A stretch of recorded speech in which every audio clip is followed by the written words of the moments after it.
ஹாய்ங்க, எல்லாத்துக்கும் வணக்கங்க. இன்றைக்கி வந்து பார்த்திங்கன்னா சோளத்தில் எப்படி ஆப்பம் செய்யலாம் அப்படின்னு பார்க்கலாம் வாங்க. சோளத்தில் பணியாரம் தான் செஞ்சுருப்பீங்க. ஆப்பம் ரெசிபி எப்படி செய்யலான்னு பார்க்கலாம் வாங்க. அதுக்கு வந்து நான் இன்றைக்கி வெள்ளை சோளம் 1 கப் எடுத்துருக்கேங்க. அப்புறம் கருப்பு உளுந்து எடுத்திருக்கேன். நீங்கள் வெள்ளை உளுந்து எடுத்துக்கலாம். நான் தோட்டத்தில் விளைஞ்ச கருப்பு உளுந்து இருக்கங்காட்டி எடுத்தேங்க. 1 கப் சோளத்துக்கு 1/2 கப் உளுந்து.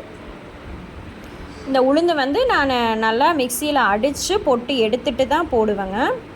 அப்புறம் பார்த்திங்கன்னா பச்சரிசி 1/2 கப்பு. 1 கப் சோளத்துக்கு 1/2 கப் உளுந்து, 1/2 கப் பச்சரிசி, 2 ஸ்பூன் அவளுங்க. நான் சிகப்பு அவள் எடுத்திருக்கேன். இந்த நாளையும் வந்துட்டு நல்லா இப்போ நைட்டே வந்து தண்ணியில் நல்லா ஊற வச்சிட்டிங்கன்னா காலையில் வெந்தயம் 1 ஸ்பூன் போட்டு நம்ம ஆட்டிக்கலாங்க. நல்லா இது வந்து ஒரு 10 மணி நேரமாட்டம் ஊறிடணும். ஊறிடுச்சுனா தான் நல்லா ஆப்பம் நல்லா வரும். இந்த மாதிரி நீங்கள் ஊறினதை காலையில் ஆட்டி மாவு எடுத்துக்கோங்க. சோடாப்பெல்லாம் எதுவுமே ஆட் பண்ண வேண்டாங்க. வெறும் சால்ட், உப்பு மட்டும் போட்டு கரைச்சி வச்சுருங்க.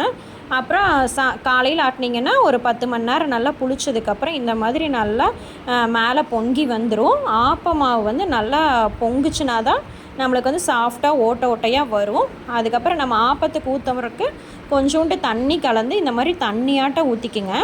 தண்ணியாட்டம் ஊற்றினா தான் சுற்றுறதுக்கு நல்லா வரும். நான் வந்து இன்றைக்கி தேங்காய், சோடாப்பு எதுவுமே போடலிங்க.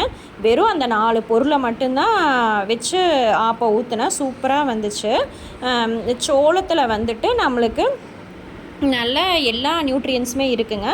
புரதச்சத்து, இரும்புச்சத்து, டயபெட்டிக் பேஷண்ட்ஸ்க்கெலாம் ரொம்ப கண்ட்ரோல் ஆகுதுங்க. நார்ச்சத்து, இந்த மாதிரி எல்லா சத்துக்களுமே நிரம்பி இருக்குது சோளத்தில். இதே பணியாரம் சுட்டிங்கன்னா எண்ணெய் அதிகமாக ஊற்றணும். இதே ஆப்பத்துக்கு எண்ணெய் ஊற்ற வேண்டியதில். குழந்தைகள்லாம் வந்து தேங்காய் பால் வச்சு சாப்பிட்றதுக்கு ரொம்ப பிரியப்படுவாங்க. நம்மளுக்கும் சோளம் கொடுத்த திருப்தி இருக்கும். சோளம் வந்து சிறுதானிய வகை சேர்ந்ததுங்க.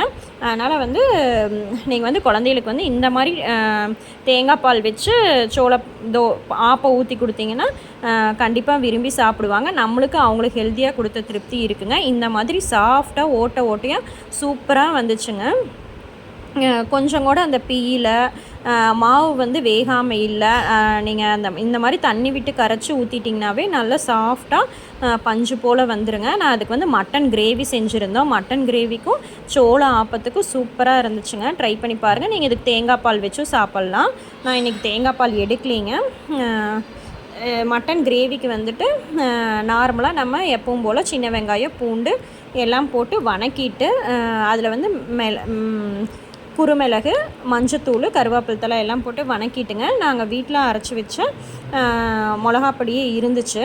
அந்த மிளகாப்பொடி போட்டு கலந்து விட்டு நார்மலாக நம்ம மட்டன் கிரேவி செய்கிற மாதிரியே தாங்க இந்த மாதிரி கலந்து விட்டு இதை மிளகா அரைச்சிட்டு மட்டன் தாளித்து விட்டு இந்த அரைச்ச விழுதியும் சேர்த்து கிரேவி மாதிரி செஞ்சுட்டேங்க.